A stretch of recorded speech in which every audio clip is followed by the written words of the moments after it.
Ladies and gentlemen, we enter into the last session of the day, session number 5 on trans-border cooperation. This session will be chaired by Mr. Subir Bhaumik. Speakers would be Ambassador Rajit Mittal, former High Commissioner to Bangladesh and Ambassador to Philippines, followed by Mr. Arvind Kumar, Distinguished Fellow, TERI and Senior Advisor, ASSOCHAM, India, and then Professor Lee from RSIS, Singapore. Thank you.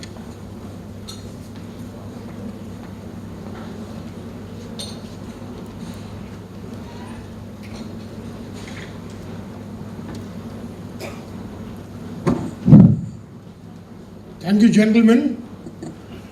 I have spoken across the world, and I've always found myself either speaking or chairing sessions right at the end of the day, where I have to bring all my broadcasting skills to good effect to keep you people awake, apart from, making some substantial impact in terms of the content. I do quite a good job of that, I can assure you. Though I'm not a general, I also studied in a military school. I bet I can keep you guys awake, yeah? So, but I'm not speaking in this session. I'll just make 2 quick points before I hand over to our speakers, both very experienced people in different ways, worked in government, long years. I've never worked in government, thankfully. So, I have, and I think my good friend Mr. Mittal will address this. We're talking about a lot of different, regional groupings. BIMSTEC, BCIM, Sussex, you have a lot. The menu is full on the table.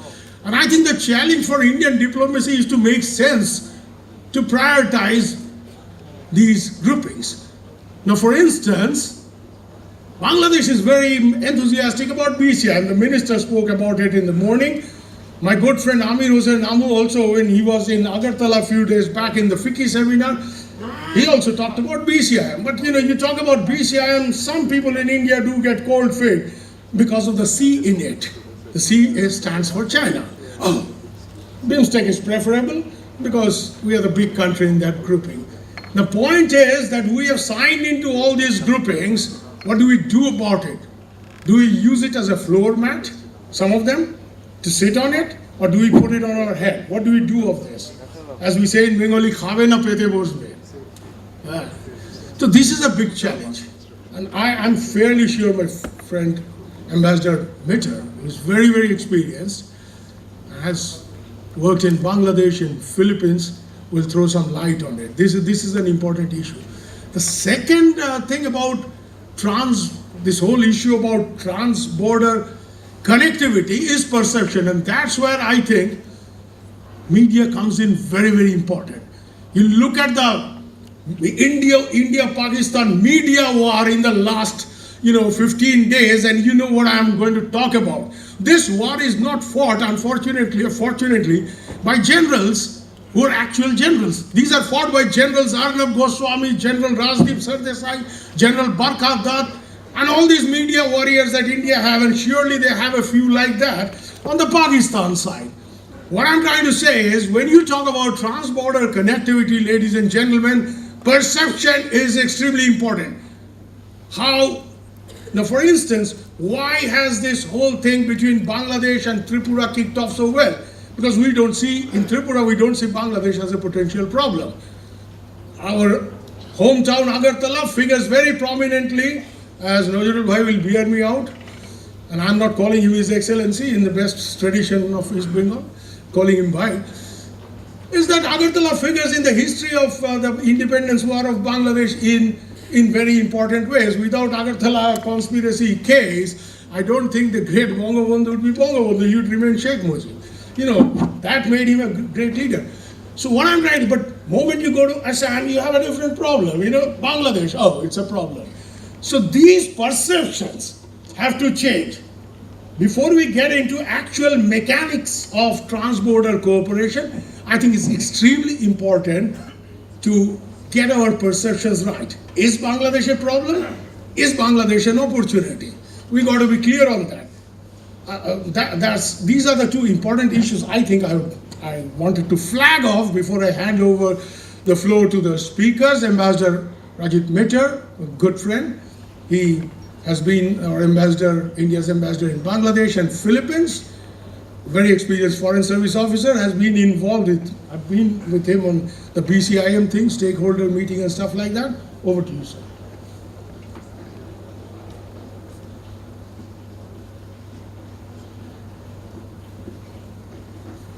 Thank you very much, Mr. Chairman, and thank you for your introductory words. Distinguished panelists, Honorable Minister from Bangladesh, it's a pleasure to have you in the audience.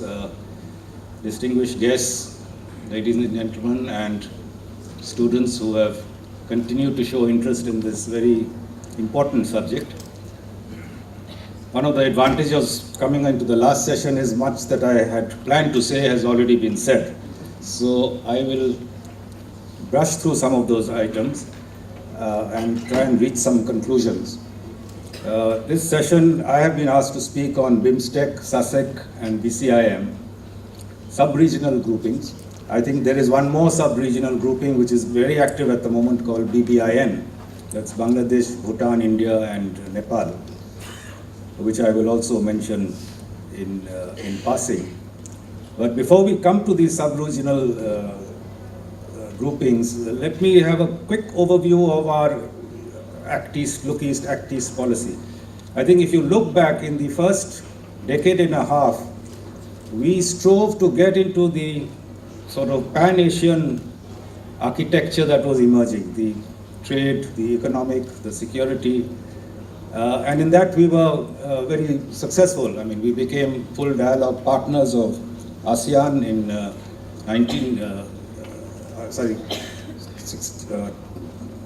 what was the year?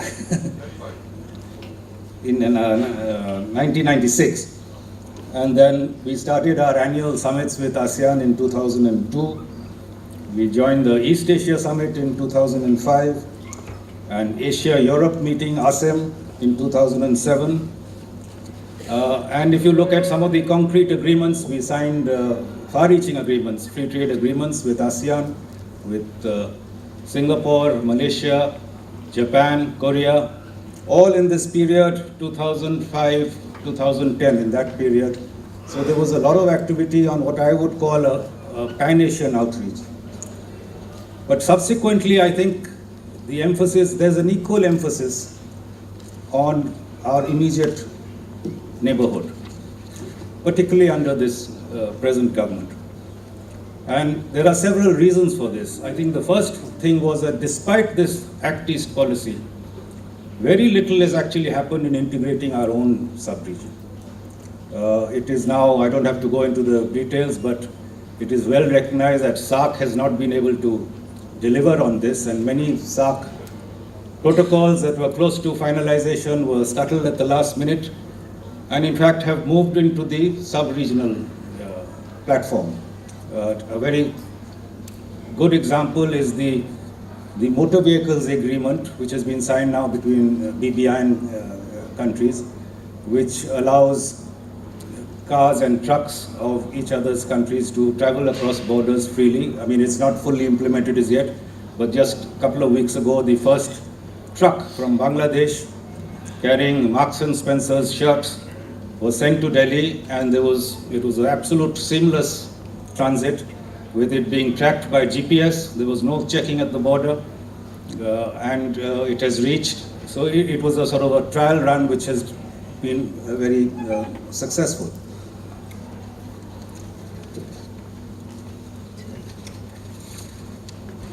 The other reasons for this sub-regional cooperation, I think, was the great upsurge in our relations with Bangladesh and Myanmar in the recent past few years. Many people have referred to the enormous progress that bilaterally we made in this. But now we have also taken, I think, a conscious decision that some of these bilateral initiatives can be projected onto a sub-regional platform. This is something new. Earlier, we used to concentrate all our relations with neighboring countries on a strictly bilateral basis. But if you go back even till 2008, when Honorable Prime Minister of Bangladesh, Sheikh Hasina, came to Delhi, 2010, sorry, a framework agreement was signed which talked about river basin management on a sub-regional basis, of energy coordination on a sub-regional basis. This was new, and this is something that is progressing slowly in a number of ways. And finally, I think the NDA government has taken a particular emphasis in promoting this neighborhood policy, which is now being dubbed by the media as a neighborhood first policy. And there's a recognition, even though General Mukherjee has his doubts on if the Northeast is at all benefited out of this, but I think there is a genuine recognition that the development of the Northeast can only progress if it is made part of our immediate Act East policy, which involves the immediate neighbors.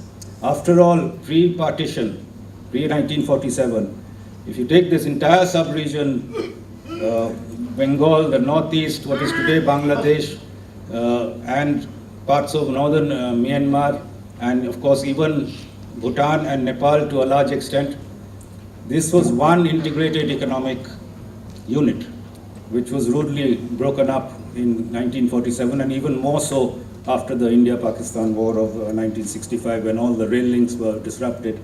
Now we are in the process of reviving this. And this restoration of this economic unit, I think, will do a lot to bring development, all-round development, to this entire sub-region. Moving to the specifics, BIMSTEC started in 1997 with 4 members and has now grown to 7 members, comprising Bangladesh, Bhutan, India, Myanmar, Nepal, Sri Lanka, and Thailand. In case some people didn't know, that BIMSTEC stands for the Bay of Bengal Initiative for Multi-Sectoral Technical and Economic Cooperation. That's a real mouthful, and I hope that steps are taken to change this description of this grouping. Initially, it was focused on about 6 areas, and this has now grown to 14 areas, particularly in areas such as energy and trade and people-to-people contact. A BIMSTEC mutual legal agreement, assistance agreement in criminal matters is now being finalized and is ready for signature. A lot of progress has been made in setting up a electricity connectivity amongst BIMSTEC countries and eventually moving to a system of power trading. But having said that, I think we all recognize that BIMSTEC has not lived up to the high expectations that were there when it first started, and particularly because of its intrinsic advantage that it forms the only bridge between South Asia and Southeast Asia. For instance, the BIMSTEC Trade Negotiating Committee was set up in 2004, but till date, the free trade agreement is still under negotiation and it has not come into force. Whereas I mentioned so many other free trade agreements, India, ASEAN, even the SAFTA, the South Asia Free Trade Agreement, have been concluded. SAFTA was further deepened in 2011, and India, in fact, extended non-reciprocal duty-free, quota-free access to the LDC members of SAARC. But the BIMSTEC FTA seems to be stuck. Secondly, from a very early stage, the Asian Development Bank was a partner of BIMSTEC, and they carried out a very important study called the BIMSTEC Transport Infrastructure and Logistics Study, better known as BTILS, which recommended some 69 connectivity and transport projects in this sub-region. But again, you find that the major transport projects are all been taking place outside BIMSTEC. You have the trilateral highway, you now have this proposal for a BCIM economic corridor, various India-Bangladesh connectivity projects through Ashuganj, through, as the Honorable Member of Parliament mentioned, the connection through Sabroom and over the river Feni. All this has taken place outside BIMSTEC, even though we are all members of this organization. Now, the fact remains that BIMSTEC has been very undermanned, underfunded, but there are now some indications that things are changing. A secretariat has now been established in Dhaka. A new Secretary General, a gentleman from Sri Lanka, has been appointed. And most recently, the Government of India has invited all BIMSTEC leaders for an outreach program just in a couple of weeks' time in Goa to coincide with the BRICS summit, which is going to be held there. I think these are new developments which hopefully will put some more life into BIMSTEC so that it can deliver on the early promise. Certainly the completion of the free trade agreement is important because it is something which will be visible and it will make an impact. And of course it can be deepened as we go along, but that will establish BIMSTEC as a viable and useful sub-regional organization. And there are many small things that can be done even without massive funds. Tourism, people-to-people contacts, culture, promotion of border hearts. I fully agree with Mr. Jiten Chaudhary that border hearts is a hugely successful experiment so far. The two in Meghalaya and the two in Tripura have been very successful, not just in terms of the volume of the trade, but in supporting local economies, very localized economies and local livelihoods. For a person living on the southern slopes of hills in Meghalaya, to take their products to Shillong or further to Guwahati is a huge task, whereas just a couple of kilometers down the hill and he can sell all those products in Bangladesh. Similarly, the other way around. So it really supports local livelihoods in a big way, and we should encourage the establishment of many. In fact, I was reading up, and way back in 2005, 4 potential border hard locations were located for the Mizoram Bangladesh border. But in fact, none have taken off, and this is something that can be urgently looked at. BIMSTEC can also move on to big value projects, but this, of course, brings up a new dimension, which I'll touch upon a little later, of financing. But the missing rail link between, presuming the rail link reaches Imphal and then to More, the missing link between More and I think Kale it is in Myanmar, that is something that could be looked at. There is a demand from certain quarters to develop a specifically BIMSTEC port. One likely candidate is this port called Dawe in the southern Myanmar, which opens up a link to Thailand and to the whole of Southeast Asia. There is some work has started, but if more work is done by BIMSTEC on this, this has the unique advantage of servicing not just Thailand and the southeastern countries, but Myanmar, Bangladesh, and the whole east coast of India right down to Sri Lanka, and is part of what was earlier called the Mekong India economic corridor. As far as Mizoram is concerned, I think many speakers have already mentioned the 2 projects which are essential to complete is the Kaladan project and the project across from Zokathar to establish this connectivity. The Kaladan project, from all accounts, has some major issues on environment and some degree of local opposition, though I'm told money has been sanctioned for the road section in both Myanmar and in Indian section. But certainly the other one should be pushed through. India has undertaken to construct the Reetidim section, but it should really be extended right up to Kalemio, so that there is a link with the trilateral highway and the Asian Highway number 1, which comes through from More. This, as General Mukherjee was alluding to earlier, has of strategic importance also, because you are not dependent only on the More-Manipur access, but you have an alternative route into India through Mizoram, through this new routing. So this work, which has been committed, but it needs to be quickly implemented. Turning to SASEC, it was in 1996 that Bangladesh, Bhutan, India, and Nepal formed the South Asia Growth Quadrangle, aimed at boosting cooperation in environment, energy, power, trade and investment, tourism and transport. The 4 members then requested ADB assistance to promote economic cooperation, which led to the creation of SASEC in 2004, I think it was. Sri Lanka and Maldives were joined as members of SASEC in 2014. In contrast to BIMSTEC, SASEC has been very successful in carrying out numerous projects, particularly in road building, trade facilitation, railways, energy, ICT, and digital connectivity. Many of its projects are projecting national initiatives onto the sub-regional platform and have been very successful. Till July this year, SASEC had completed or are in the process of completing 40 projects totaling some $7.7 billion.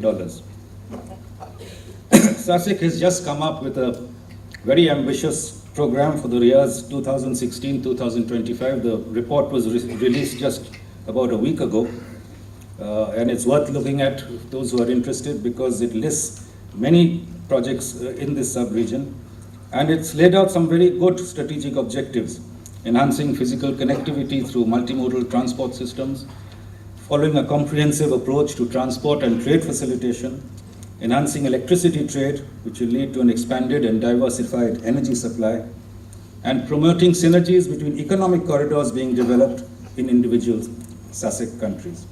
I think the success of SASEC is due to a number of reasons. One, of course, is the association of ADB and its entire technical support that it gives, and the large number of loans that have been sanctioned for SASEC projects.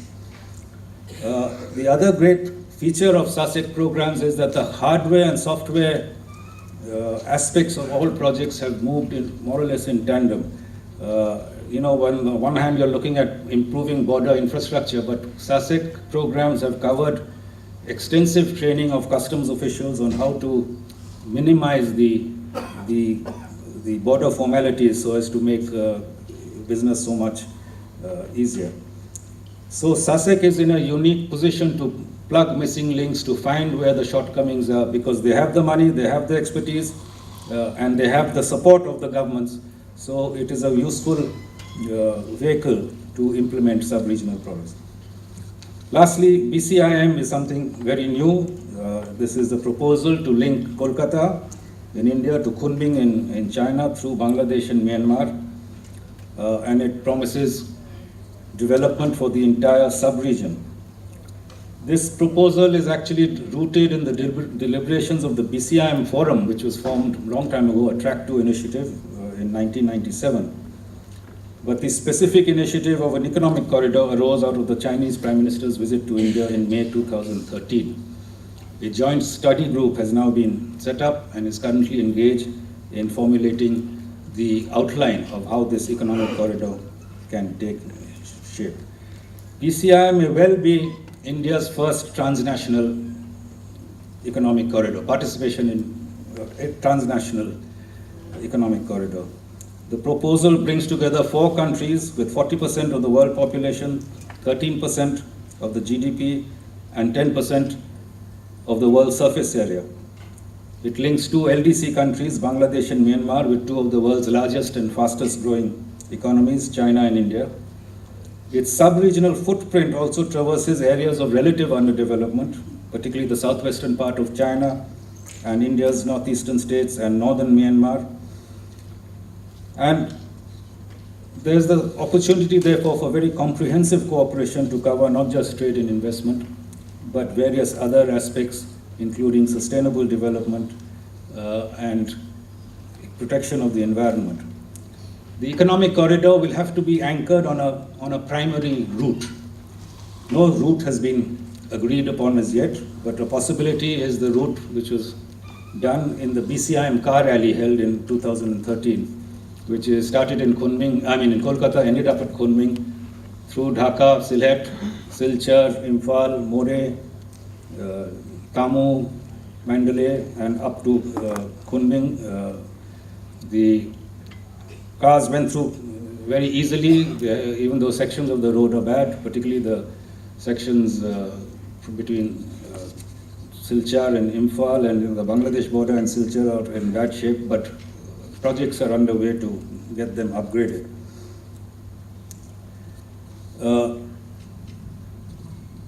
How far this will progress, we have to wait and see.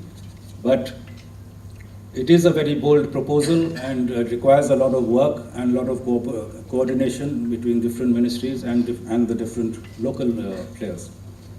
Let me conclude, because we are running short of time, by just some broad conclusions. I think, as the chairman mentioned, there are now so many of these sub-regional organizations and the bigger pan-Asian organizations and the international organizations that there is definitely a need for very determined coordination to make sure that there is no overlapping of projects being done by different organizations or working at cross purposes.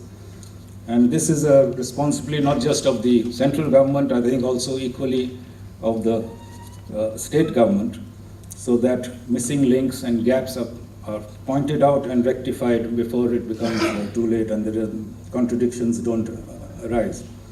In this process, I will endorse views given by many previous speakers that it is very important to involve local communities and local civil society in this entire sub-region, because without their support, without providing visible benefits to these communities in terms of employment, jobs, new economic opportunities, many of these projects will not take off or will be totally unviable.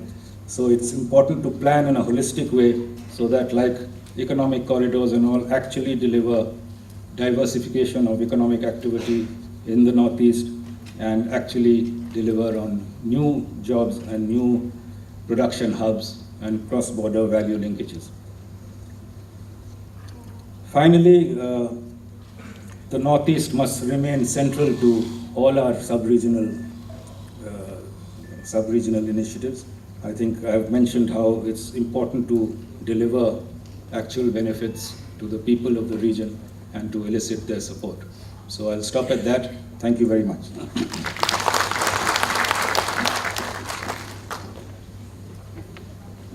Thank you, Ambassador. I will now call upon Mr. Arvind Kumar, Distinguished Fellow, Tata Energy Research Institute, and is also an advisor with the SOCHAM. He has been in government before, and I look forward to listening to him. Good afternoon, Honorable Minister of Bangladesh, distinguished audience and panelists. I think my task has been made much simpler because a lot has been talked about connectivity.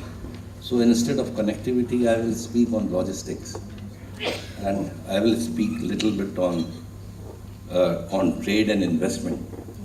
And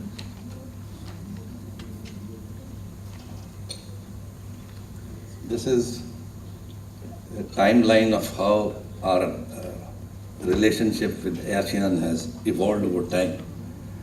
And from, say, till 2014, till 2013, the policy was merely declaratory diplomacy or lot of announcements. But from 2014, when Prime Minister Modi announced Act East, we have taken very important steps. One is the PM has announced credit line of about $1 billion for Asian countries.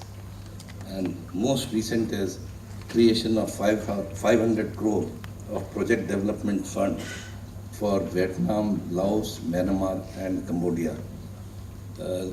As regards the credit lines, to what extent these would be availed by Asian countries, much depends on the rate of interest, and more important is how competitive our capital goods sectors are, because always we will be facing competition from China. If their products are cheaper, then people who are interested in importing capital goods machinery, they will prefer China. So we have to be competitive at the same time.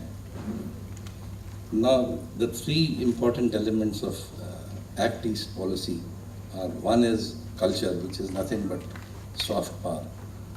Second is commerce, which is trade and investment. and third is connectivity. You see, when it comes to culture or soft power, it doesn't have one-to-one relationship with your economic strength. Let me quote some examples. You see, today Britain, Canada and Australia, economically they are much below, but England still continues to exercise a lot of soft power by virtue of so many exchange programs, plus is the language. Germany and Japan, they have the economic strength, but that soft power is not visible. Third example is Brazil. You see, that is the only Portuguese-speaking country in Latin America, but it has emerged the natural leader of whole of Latin America and every international forum. It is the Brazilians who speak for. Another example is about India, because during 1950s and 60s, India did not have the economic strength, but it was always on the high table. One example is in Indochina itself, India was the chairman of International Control Commission, then Bandung. Today we are quite powerful, but that soft power which we wielded in 50s and 60s is missing. When it comes to ASEAN or East Asia, our Bollywood doesn't work there. Now I come to trade aspect.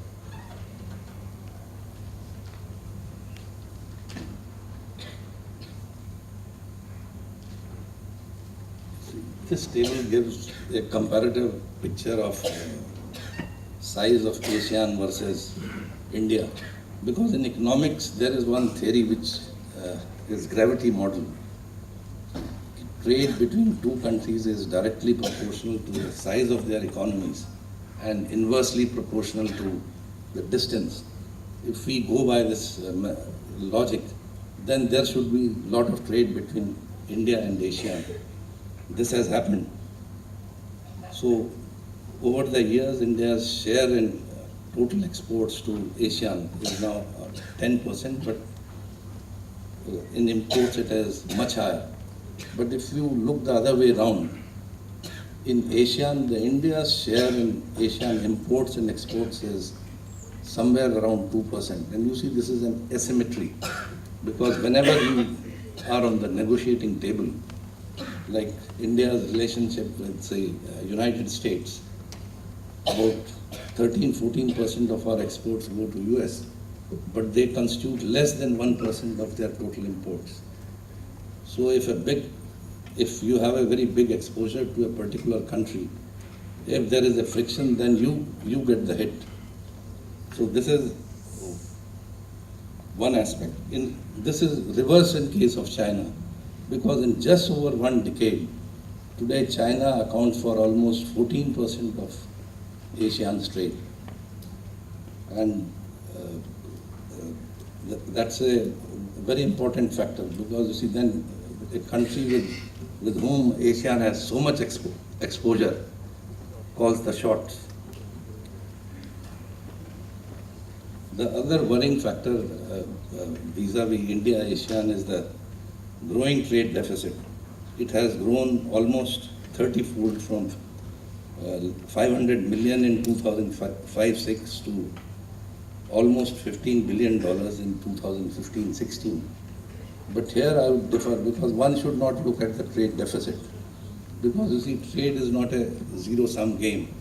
Even you may be having trade deficit with ASEAN, but you will be having trade surplus with many other countries. One good thing which has happened in case of ASEAN today, if you look at the trade pattern, which is very, very different from our trade relations with developed countries. India and ASEAN countries are trading in the same sector, what they call is intra-industry trade, which is usually amongst the developed countries. India is exporting a lot of auto and auto components to ASEAN and importing the same. And that is, the same is true for the electrical goods sector. And this is one aspect. If we are able to strengthen this trend, maybe in coming years our trade deficit with ASEAN will come down considerably. as of today, India is having only trade surplus with Vietnam. And but with most of the countries, India is having trade deficit. This is just the trade. You see, this is very interesting. You see, why there is so much of trade among Asian countries or Asian or China? Because one is, they are part of the value chain, Asian value chain, or in case of China. So what it does is, it interlocks countries. And like most of these countries, they have not only close relationship, but they will never renege on any agreement or on contract because they are so much dependent on each other. This is one aspect which is missing in case of India, and if we can get into these value chains, that would be great because that would improve our competitiveness. Because you see, these global value chains, they operate on one principle: zero inventory cost. And then we need to, this is one example of Levi's jeans. Another is Nike shoes. You see, different components are being sourced from different countries. And the Levi's jeans is finally being stitched in Cambodia and then it is being exported. Because for this thing to happen, because Japanese, once I met the ambassador of Japan, and what he said was very, very revealing. He said, Thailand is much smaller economy vis-a-vis India. But in Thailand, they have 4,500 manufacturing facilities. I asked, what about India? He says, we are somewhere around 1,000. So I asked him, what is the reason? He says, one reason is logistics costs are very high in India to transact business. He quoted many figures. And the other thing, what he said is the whole Japanese and these global value chains, they just operate on zero inventory principle so that you minimize your cost of production and transport. One leading example is Germany. Germany is today is #2 exporter in the world. It's a high cost economy, but the lowest logistics costs are in Germany. And that is true of USA also. USA is again regaining its lost export share because think of their Dell computers. All components and parts are being sourced from all over the world. What they are giving is label and packaging. You make more money at packaging and R&D than you do at the manufacturing level. So what we need is, until and unless we get into this mode, we will not be. Another aspect is Indo-Myanmar trade. You see, now for the first time, India is having, most of the time we were incurring huge deficit with Myanmar. You see, the important thing is over the last 3-4 years, India's export composition has suddenly changed. You see, now Myanmar is importing mainly sugar and cotton from India. And one item is pharmaceutical. And virtually our manufactured exports have been squeezed out. Again, the reason is very simple because you see the cost of exporting or transportation cost to Myanmar is very high because the ships first go to Singapore and from there the goods are transshipped to Yangon. Okay. And our imports are predominantly pulses. Then I come to Myanmar-India border trade. This figure is I got from the website of Indian Embassy in Yangon. They are quoting, but I think the figures available are right up to. But just compare with China-Myanmar border trade. It is close to $3 billion. And you see, it is not gas there. In fact, it is Myanmar which is the beneficiary. Myanmar is running a huge border trade surplus with China. And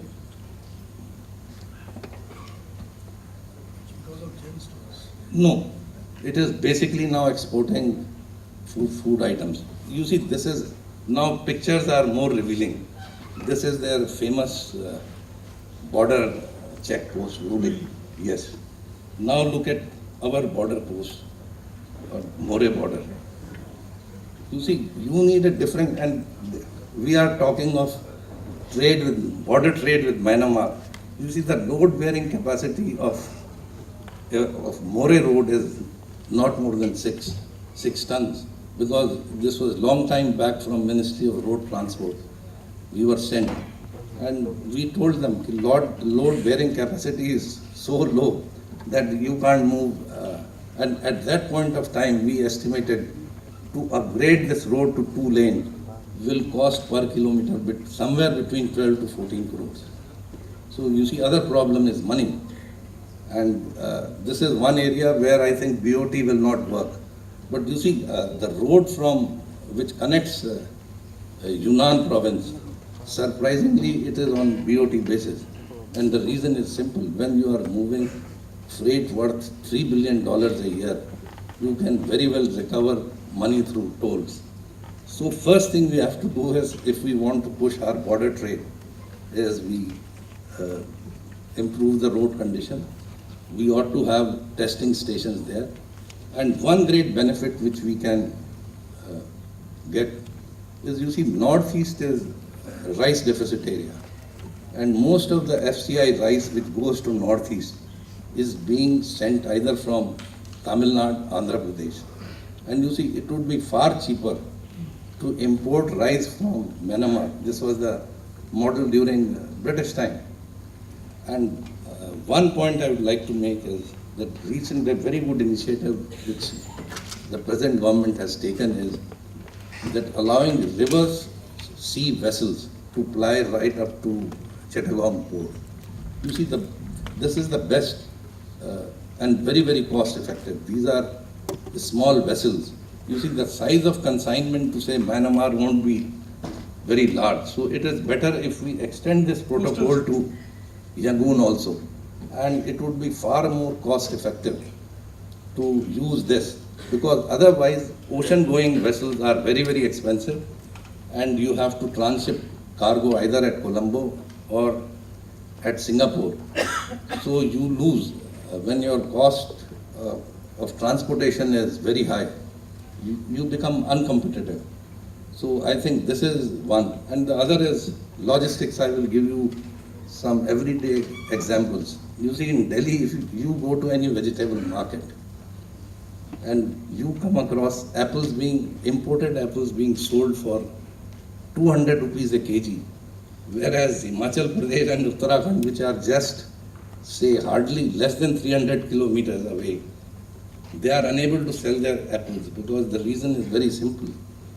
Those apples are being sold for not less than 160 to 170. And here again the problem is very high logistics cost, because a truck which goes to Himachal or Uttarakhand brings apples, but it goes empty to these two places. If you can't optimize your logistics, it would be extremely difficult to push agriculture exports or foods, which we are thinking, because you see the potential market even in Myanmar or China, it is going to be of fruits and vegetables. And in case of fruits and vegetables, these are very, very time sensitive commodities. And another example I would give you, because I invested some money in Uttarakhand. We were told the most rewarding would be cherries. But you see, one thing we never thought, though Delhi is hardly 300 kilometers away, what you need is refrigerated vans to carry this product. So roads are in a poor shape, you can't hire refrigerated containers. So most of the time it is the monkeys who are eating these cherries in Uttarakhand. And you compare this with Kashmir. You see, Kashmir, they have, when it comes to cherries, their logistics chain is very efficient. These cherries are airlifted from Delhi to Delhi, and they sell for 150 rupees a kilo during season. So ultimately, these apples are coming to Delhi from Chile and Australia and US. And the price is almost the same, the quality is better. And these apples are being subject to 50% import duty. and still they are competitive, and the Americans are making good money, because in America they don't provide subsidy on apples. So basically this is, if we have good roads, but at the same time we need to have very good logistic system. So these words are.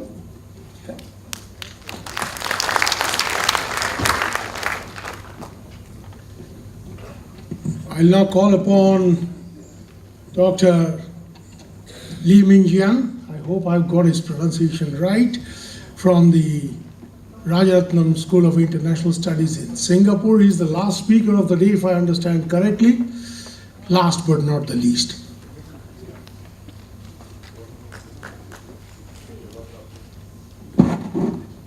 Thank you very much, Mr. Chair. First of all, let me thank the organizers of this very important international seminar for having me.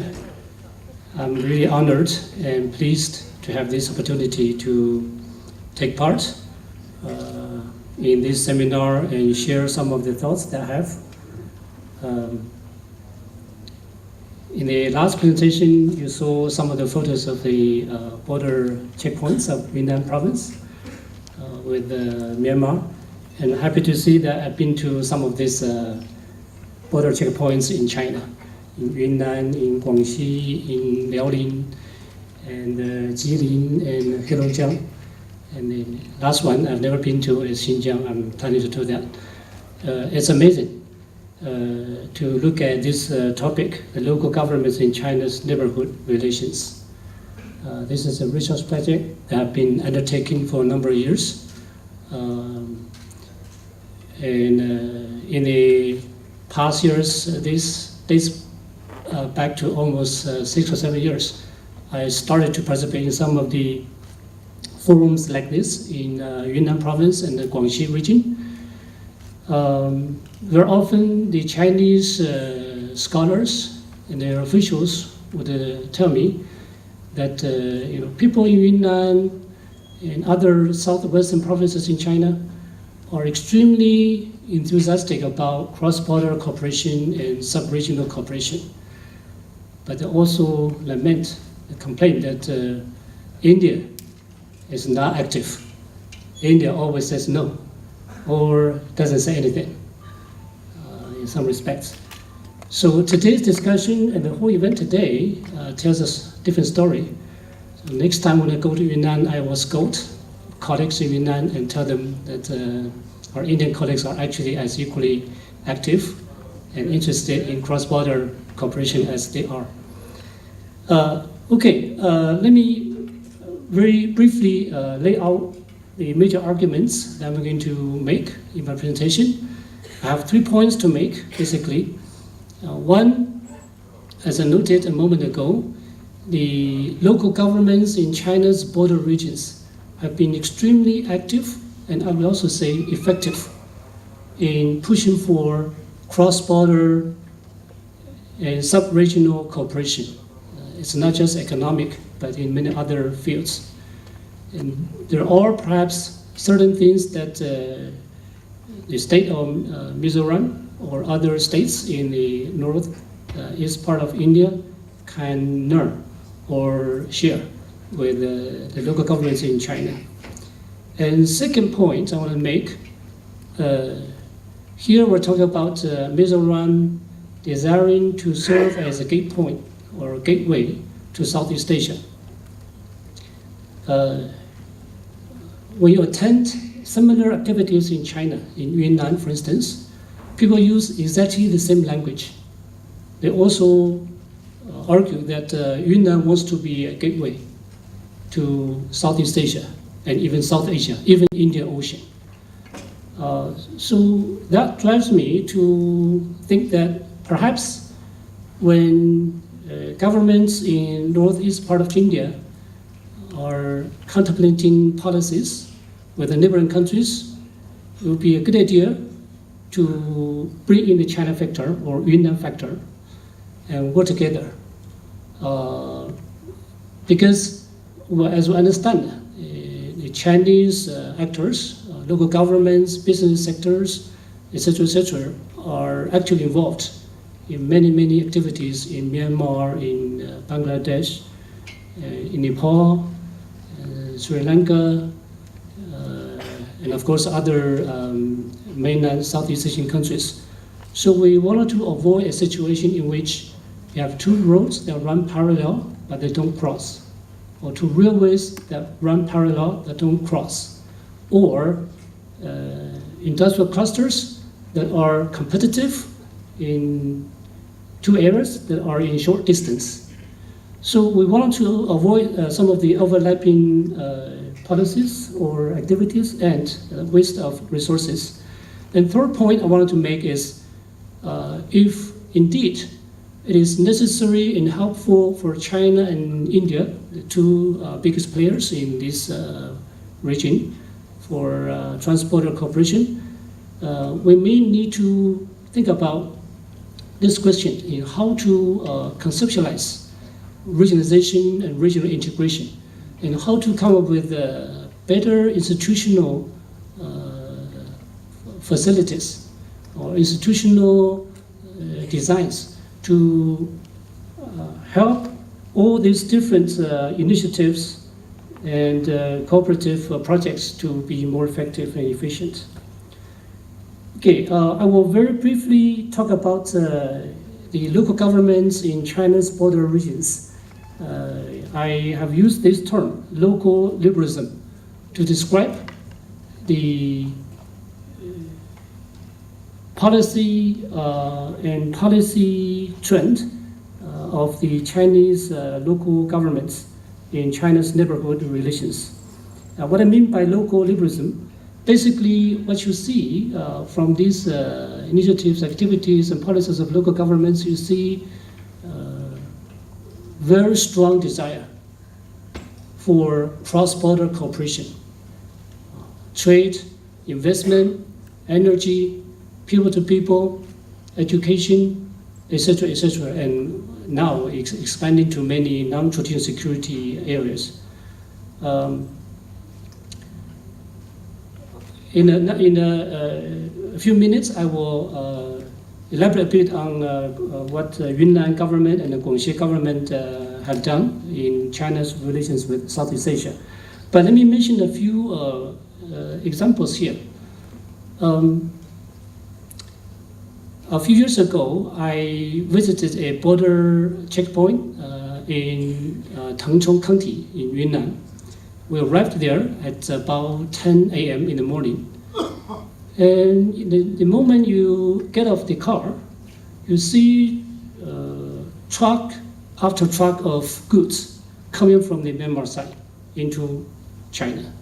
You also see hundreds of people carrying bags or big boxes and coming to China. So I was very curious. I intercepted one young guy from the northern part of Myanmar and asked him a few questions. It was very interesting. So he was engaged in the so-called border region residence trade. What happened was back in the late 1990s, the Chinese government and the neighboring countries' governments agreed to allow residents in the 20 kilometers from the border on each side to cross the border without visa, without using a passport, and without paying any tax. But as long as the total trade volume for that day is under 8,000 Chinese yuan. So later I found out it was not just an isolated policy in Yunnan. This is a policy that you see in all the border regions in China. Even in Hainan, there's a city called Dongfang. It's a metropolitan city. They allow people from Vietnam to come to Dongfang to be engaged in this cross-border residence trade activity. Also, a few years ago, I visited Ruili. I'm sure some of you probably know. In Ruili, there's a industrial park What's interesting about this industrial park is it's not just located on Chinese territory. Half of the industrial park is in Chinese territory, and half the park is on the other side in Myanmar. So this is agreement between China, particularly the local government in Yunnan and the local government in the northern part of Myanmar. So they carve out an area, 10, 20 square kilometers, and set up this joint industrial park. So investors from Myanmar, from China, from third countries can come here and invest. And investors can enjoy all the preferential policies of both China and Myanmar. And later also found that this kind of cross-border industrial parks or economic cooperation zones exist also in at other border areas between China and its neighboring countries, between China, Myanmar, China, Laos, and also Guangxi and Vietnam, and also between Xinjiang and Kazakhstan, and now between Heilongjiang province and Russia's far east. I thought this something that's quite interesting. Of course, things are still developing. Many of these cross-border industrial parks are still in its initial stage, but it looks like that there's a good prospect for the future of this joint venture. Okay. I want to show you some of the photos. This is the Yunnan huge forums pushing for Yunnan becoming a bridgehead towards Southeast Asia and South Asia. And this photo shows you Yunnan's own plan for railway connectivity with neighboring countries, from Yunnan to India, northern part of India, to Myanmar, to Thailand, to Laos, and to Vietnam. And Guangxi, likewise, has been pushing for cross-regional, cross-border economic cooperation. This is one initiative that local government in Guangxi had tried very hard to push for. In the mid-2000s, this is what they call the Pan-Beibu Gulf Economic Cooperation. Beibu Gulf has another name. The Tonkin Gulf is a body of water between China and Vietnam. So basically, this is a pan-South China Sea economic cooperation zone. Of course, we know this didn't go through, and later the Guangxi government was keen to push for this so-called one access, two wins China-ASEAN economic cooperation proposal. One access referred to Nanning, capital city of Guangxi, and Singapore economic corridor. And on the left have the Greater Mekong Sub-Region Cooperation, GMS, and on the right have the Pan-Beibu Gulf Economic Cooperation Zone. This is a Nanning Singapore economic corridor. And now, some of the initiatives that have been pushed by Yunnan province and the Guangxi region have merged into one single initiative. This is what the Chinese call Indo-China Economic Corridor, ranging from Kunming and Nanning to Singapore. So if we put together all the policy proposals that we've seen today at this seminar, and some of the proposals we can expect from the Chinese side, it looks to me that there is really emerging sub-regional integration project here. So in that sense, we need to think big about this region. This is what I call India's Look East meets China's One Belt, One Road. Let me very briefly add a few pieces of information about the One Belt, One Road. Basically, the Chinese leaders have in their minds 5 areas of connection or connectivity: infrastructure facilities, trade, macro policies, people to people, and finance. And now the BCIM and also the Indo-China Economic Corridor have been regarded as part of the OBOR project by the Chinese government. So in reality, what you see is now you have this, what I call SS Asia, Southeast Asia, Southeast, and South Asia, Asia. And this whole region. It used to be called the Tea-Horse Roads, as some of you understand, from Yunnan to Tibet to Nepal, Northeast Asia, or Northeast India, and of course Bangladesh and Myanmar. If I understand correctly, in the current situation of different countries, different actors making different proposals, there's really no overarching or holistic approach to regionalization in this region. And part of the reason, as I understand, is because of lack of trust or insufficient trust, particularly between India and China, and some sort of strategic rivalry in this part of this world. I have this proposal in order to mitigate or help mitigate strategic rivalry or build trust. It would be probably a good idea to get ASEAN involved, because here in this region, SS Asia, you do have a number of ASEAN countries, and in ASEAN's master plan of connectivity, there is the desire to connect with India's northeast region. So maybe we can contemplate this idea of CIA, China, India, ASEAN, and set up a sort of like institutional framework to iron out these different proposals and approach the regional integration, regionalization from a more integrated and holistic approach. Thank you very much.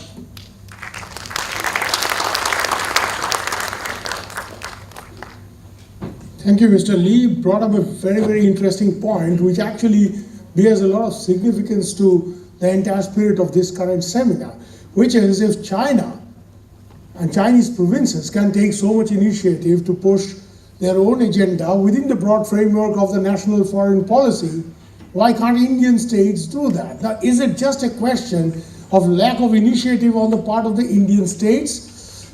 Or is it because there is always a holding back phenomena, 2 steps forward and looking and going a step backward because Delhi pata nahi kya soch raha hai? You know, that kind of a problem does exist. Me and Ambassador Srinivasan, we are in the K2K process. We have faced this problem from time to time, even putting together our delegations, whereas we want to bring together a few representation from the states in Northeast. There has been problems. So this is a very, very important thing to deal with. If your state has to be the gateway to Southeast Asia, your state has to be much, much more active, as General Mukherjee said in the morning. You have to take a very active role. You just can't leave everything to Delhi. You have to take initiatives. My own state, Tripura, has played that kind of a role vis-a-vis our relations with Bangladesh, because we have Bangladesh on 3 sides of Tripura, and Bangladesh is a bigger reality for us than far off Delhi in some ways. If Bangladesh sneezes, we catch cold. So that's a fact of life. The point that we go away with from this session, I imagine, is after the 2 earlier presentations, is that there is a serious problem.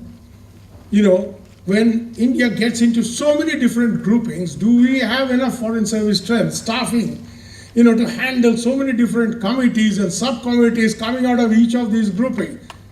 The question therefore is whether enough time is given, or it is just going through the motions, and you have a problem of prioritizing, you have a problem of giving enough time to detailing the homework, and all that goes with it. And unless that's taken care of, you'll be a member of 15 different clubs, but at the end of the day, you will be attending a club only once a month. That's the problem of having too many club cards in your pocket. So that's a problem.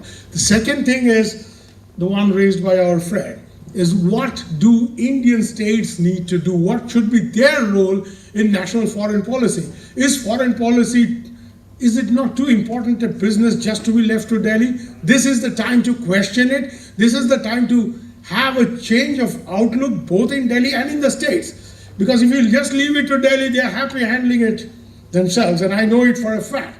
You need to push it from it. You just don't complain of top-down approach. If you have a top-down problem, you push from the bottom. There must be, like in reverse engineering, there must be a reverse push phenomena.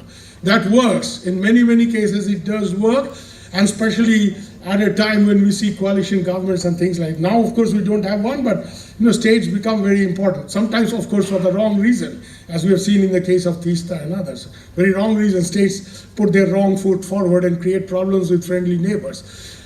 With that, I think I'll end this session. I won't take any more time, but I'll leave it to the organizers if they have some housekeeping announcements to make or something about tomorrow's program, because I think General Roy would like to come on the stage. Oh, yeah, sorry. Okay, thank you very much. That's the end of this session. Pardon? Questions, answers, take your time. Okay. I'll be too happy to do that. Just to make this session a bit interactive.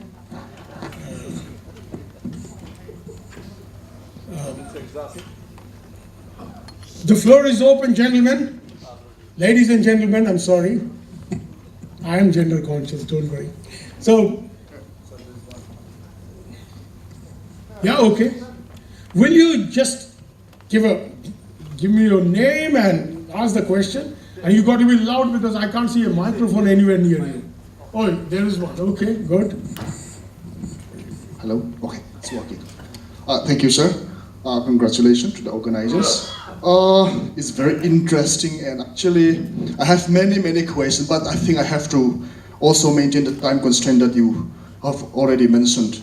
One thing, apart from so many questions that keep in my mind, I just want to have one kind of comment, or you can take it as suggestion. So you're making a comment, yeah? Not a question. Is it? Regarding that, why these so-called BIMSTECs are whatever, you say like clubs we are having, it's not working.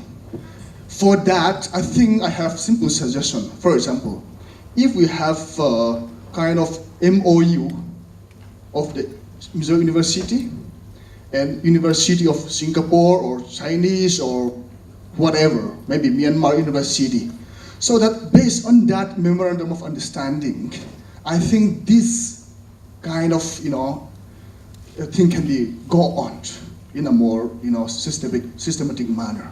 That is one suggestion to fulfill this whole idea of cooperation. That is number one. And number two is yes, you rightly pointed out, even General Mukherjee also from the very beginning, he rightly pointed out, since the main topic started with Mizoram, since we are going to be the gateway of Southeast Asia, we have extremely important tasks as a homework to do. What I feel here is that, okay, let's open the gateway. But what is the benefit for Mizoram particularly? Let's focus Mizoram for the time being. Is that what kind of thing or goods or anything we can share out to the neighboring countries? Yeah. How much quantity we are having right now? So in that point, it is really important for the whole state to think about seriously.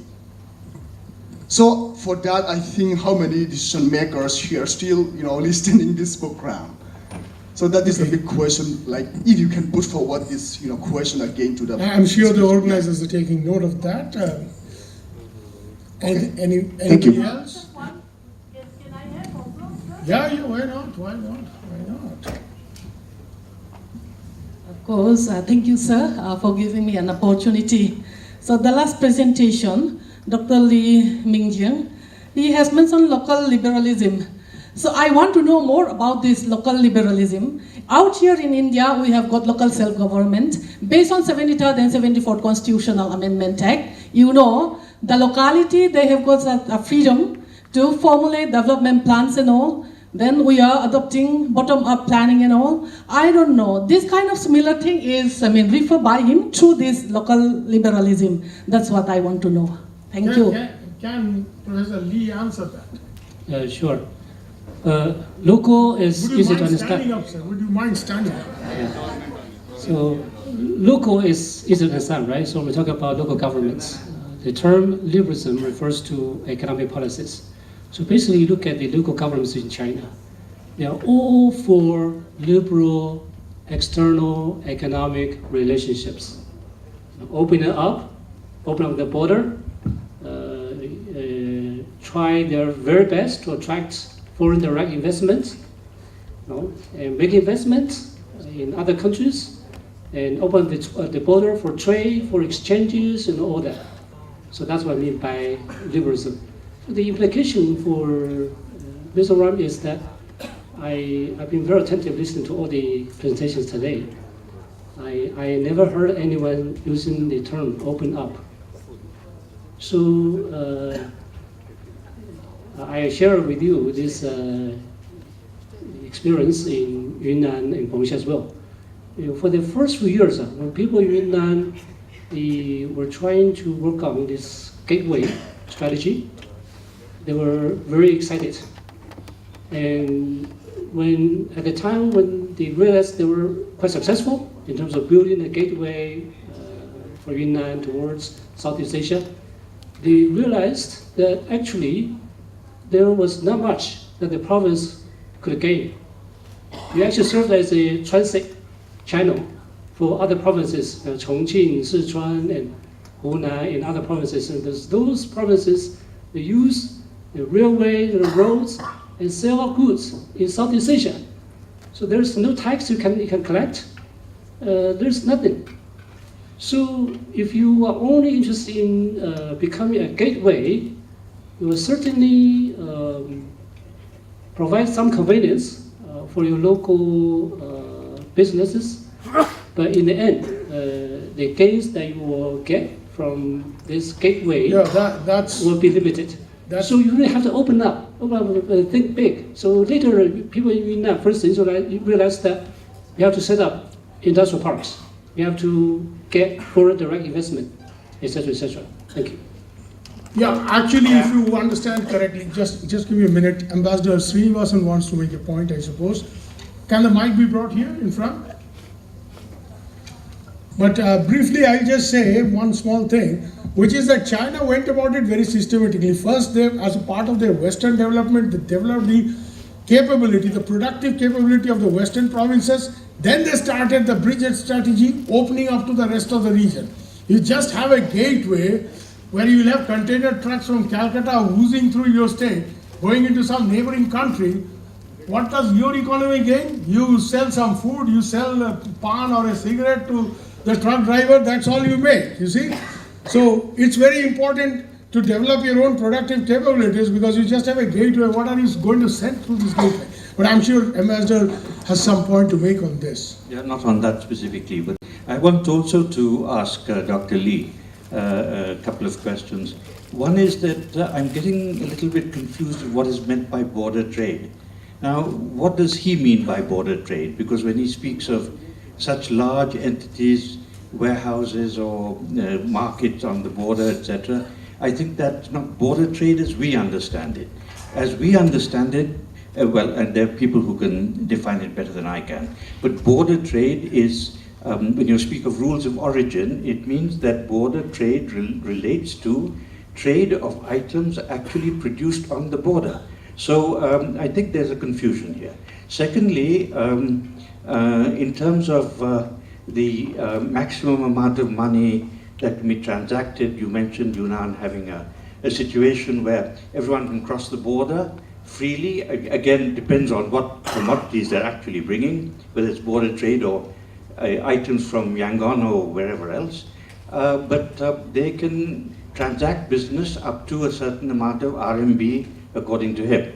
It was a fairly low amount, as far as I can remember also. But how this can only be calculated ex post facto. You can only tell after the next day, perhaps, how many RMB have been actually transacted. So what penalties are there? How can you introduce penalties ex post facto? Would you like to respond to that, Dr. Lee? The Chinese definition of border trade is very different. The criteria is not really the locality of production. So basically, their definition is if the trade activity takes place in the border region involving institutional trading actors, and that's counted as border trade. They actually separate this type of border trade from the individual residents in the border region cross the border and trade. So they have a separate account for this individual residents in the border regions. 8,000 Chinese yuan is actually quite a lot. It's every day, one person every day, 8,000. So basically, a lot of goods are like local produce, farm goods. And you can also carry industrial goods. That's how people in Heilongjiang do business with Russia. Yeah. General Roy? Well, I just want to tell everybody that we have a sort of an understanding with Myanmar too, that headloads, people with headloads can come up to 20 kilometers within India and sell whatever they have got on their head. But let me tell you also, once a headload was caught which had 20 kilos of rubies. Thank you. Sir. Yeah, can I ask the gentleman here? So thank you very much for opening up discussion, because discussion is our tradition. I think we are the oldest tradition in the world to start discussion. To put discussion. Do you have in a the specific literature. question or Let a comment? me. No, don't just go hell. No, please, hey, let me speak. Be specific. Speak now. You are taking more time again. See, this idea of policy, we understand, connecting, integrating global economy. The flow of goods and services through Mizoram is coming. See here, when we look at development, I am afraid that again you are looking development with a traditional growth perspective, simply increasing income or increasing the GDP like that perspective. Today, what we need in Mizoram is that livelihood of the people. Mizoram economy is not strong enough. Agriculture is not strong. Industry is non-existent. Service sector is very, very small. Trade is only there. So we have no software industry here. Climate is very good, but nothing is there. People sign, we don't have engineers here. So this is the, what we have done research. Livelihood diversification is not working. Social capital is not working. All global paradigms of development I am talking about, nothing is working. I don't know whether the trade will work. You see, we are not believers, no? We are saying we are scientists. The Western models, the trade models, trade flow, all will grow. That has brought growth, I may not know. But here, please. And again. I think, gentlemen, I can't allow you to continue on a free flowing. Tell us how development will No, please sit down. I'm sorry to be curt, but this can't go on. It has to relate to the discussions that have taken place. Can we know the gentleman's credentials and his name? Forget. Well, I'm not interested. Just leave it. I think General Mukherjee will make a point and we'll close it there. I'm going to stop the discussion here. Tomorrow we've catered for almost 1.5 hours of question answers.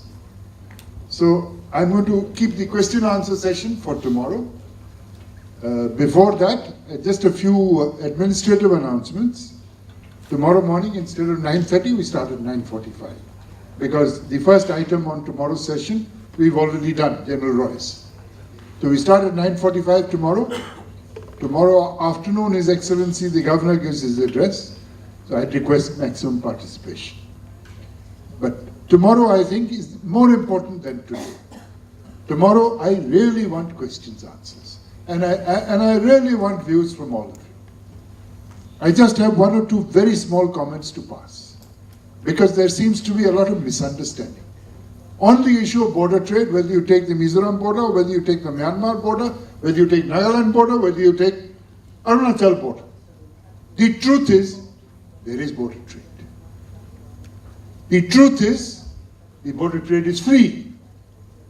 You've got customs posts looking the other way. There's a tremendous amount of local trade passing, both sides. All local produce. You go to Zokata, Indian cement is on the Myanmar side. Indian electricity is on the Myanmar side. So it's not that nothing is happening. Everything is happening. I'd categorize the quantum of trade equating to what happens in border hearts. What we're calling as border hearts now, a heart means a marketplace. So you are having plenty of trade. The question is, our checkpost eyes are closed and therefore nothing is being recorded. That's reality. So I am leaving it at that. We'll carry on with that discussion tomorrow. The other thing is the Kaladan project. I'd strongly recommend to the government of Mizoram, please take a real look at the project in totality. It is not rational that you stop 10 kilometers out in the sea, because Sitwe port is a shallow water port. It's not a deep sea water port. It's a shallow water port. You stop 10 kilometers out in the sea, transship to barges, then transship again once you reach Sitwe into inland water craft, then transship again onto road transport. It's not logical. It is much better to use coastal craft, small craft, as being brought out by the Bangladeshi minister so aptly. Much better to use smaller craft and come all the way up, straight up in one go. So you have to look at it more rationally, and you have to look at road connectivity all the way up to Sitwe, not ending at Paletra. What we didn't talk about today was rail connectivity. Please look at rail connectivity in detail. I'd even go to the extent of saying the rail connectivity plan must extend from Aizawl linking on to Agartala, and then linking on to Bangladesh and going further on to coastal Myanmar, on to Sitwe, because that would be able to carry much more. But enough for today. We're running short of time. Everybody wants to rush off. No, I have one last point. BCIM economic corridor. I'm going to be very blunt and frank, so Dr. Lee, please don't mind. Similarly, our friends from Singapore, please don't mind. The truth is, we're worried about China, as Indians. And therefore, I for one, I'm telling you as a human being, I would not like to see trade linkages going through Arunachal. I would not see trade linkages going with China going through Nagaland. But I would like to see trade linkages going through Mizoram, following this route, because my back door is closed. I'm going to leave it as that. The back door is, there's no back door this side. So you're in a position to trade and have an economic corridor from my side, coming from Kolkata, Dhaka, going on to Agartala, and then Aizawl, and then further, and look at China for investment. See you tomorrow. Thank you very much.